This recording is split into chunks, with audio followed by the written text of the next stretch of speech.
Sabe o que acontece quando uma série de falhas, aparentemente pequenas, se alinham da forma mais catastrófica possível?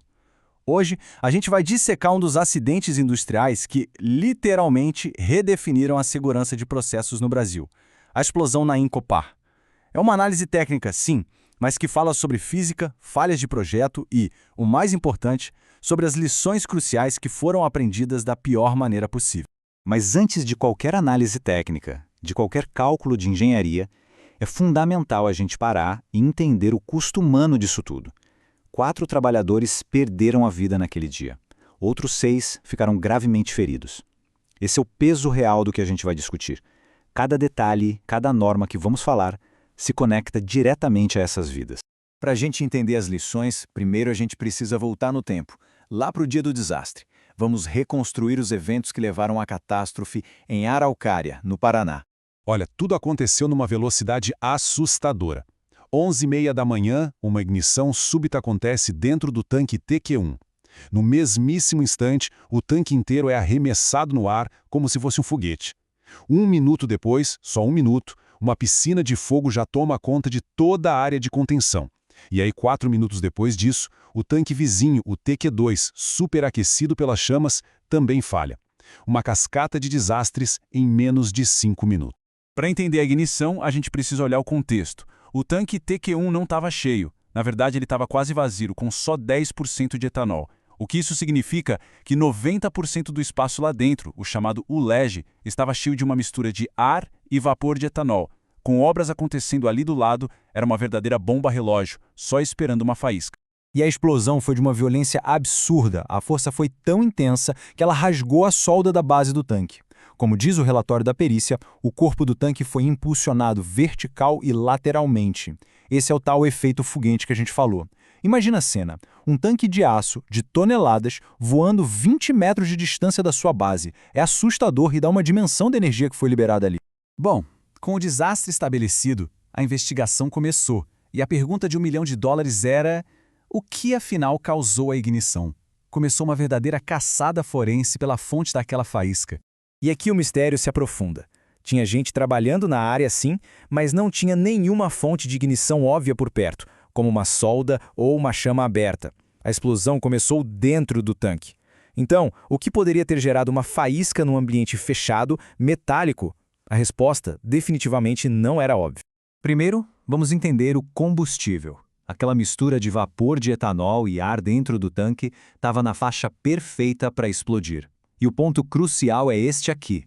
A energia necessária para iniciar essa explosão era minúscula, coisa de 0,28 milijoules. Para se ter uma ideia, aquela faísca de eletricidade estática que a gente às vezes sente ao tocar na maçaneta de uma porta, ela pode ter dezenas de vezes mais energia do que isso. O palco estava montado para a tragédia. E a investigação chegou a um culpado que ninguém pode ver: a eletricidade estática. Uma força invisível, mas, como a gente viu, poderosa o suficiente para lançar um tanque de aço pelos ares. Vamos entender agora como essa carga elétrica foi gerada e, o mais importante, como é que ela ficou aprisionada lá dentro. O primeiro erro fatal foi o procedimento de enchimento. O tanque estava sendo enchido por cima, uma prática conhecida como splash loading, ou carregamento por chuveiro. O etanol caía em queda livre, se chocando com o líquido lá no fundo. Esse movimento todo, essa turbulência, gera uma quantidade imensa de carga estática. É como esfregar um balão no cabelo, só que numa escala industrial gigantesca. E é uma prática condenada por todas as normas de segurança. Mas gerar estática por si só não seria o fim do mundo. O problema real, o fator que tornou a situação letal, foi o design do tanque. Um tanque normal de aço é condutor. Qualquer carga estática que se formasse ali escoaria para a terra na mesma hora. Só que os tanques da Incopa tinham um revestimento interno de resina, que é um isolante elétrico. Esse revestimento criou uma barreira, aprisionando toda aquela carga gerada pelo splash loading dentro do próprio etanol.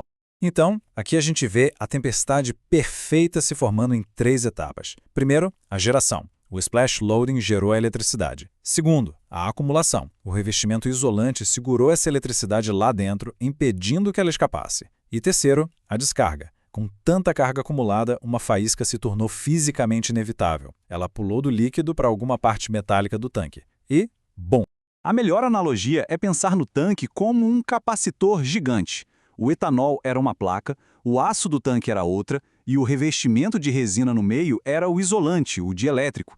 Ele foi simplesmente armazenando mais e mais energia elétrica até que o isolamento do ar não aguentou e uma faísca liberou toda essa energia de uma vez só. Ok, a ignição explica o começo de tudo, mas não explica por que o TQ-1 se transformou num foguete, enquanto o TQ-2, que também falhou, se comportou de um jeito completamente diferente. Agora a gente entra na análise da engenharia mecânica da coisa. E para isso, a gente precisa conhecer um conceito de engenharia chamado teto frágil. Normas importantíssimas, como a API 650, exigem que tanques de armazenamento sejam projetados com um ponto fraco de propósito, a junta entre o teto e a parede. A ideia é que, se a pressão lá dentro subir demais, essa solda fraca se rompa primeiro, liberando a pressão para cima de forma segura. É como a válvula de segurança de uma panela de pressão. E este quadro comparativo aqui mostra o contraste de forma gritante. O TQ-1, que sofreu uma deflagração interna super rápida, falhou pela base. Resultado, o efeito foguete. Já o TQ-2, que sofreu um aquecimento externo, mais lento, por causa do fogo, falhou pelo teto, exatamente como o projeto de segurança previa. O teto dele colapsou para dentro, mas o corpo do tanque ficou no lugar. Ou seja, um falhou catastroficamente, o outro falhou de forma controlada. Tá, mas então por que o projeto de segurança do TQ-1 deu errado? Basicamente por duas razões. Primeiro, o diâmetro dele era relativamente pequeno, o que, por questões de engenharia, dificulta o funcionamento do teto frágil. E segundo, e talvez mais importante, ele estava quase vazio. O peso do líquido ajuda a segurar o fundo do tanque no lugar. Com pouco líquido, a pressão da explosão levantou o fundo e rasgou a base antes que o teto tivesse tempo de ser. Todo acidente trágico precisa, obrigatoriamente, servir como uma lição. Vamos ver agora o que a indústria e a regulamentação aqui no Brasil aprenderam com as cinzas da Incopá.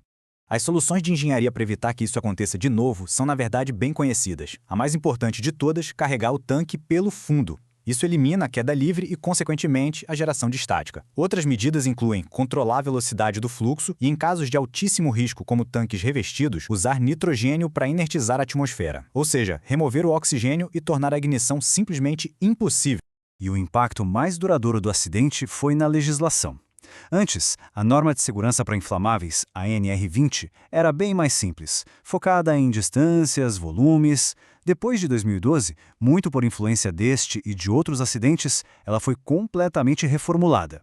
Virou um sistema de gestão completo que exige que as empresas analisem seus riscos, incluindo a eletricidade estática, e provem que eles estão sob controle.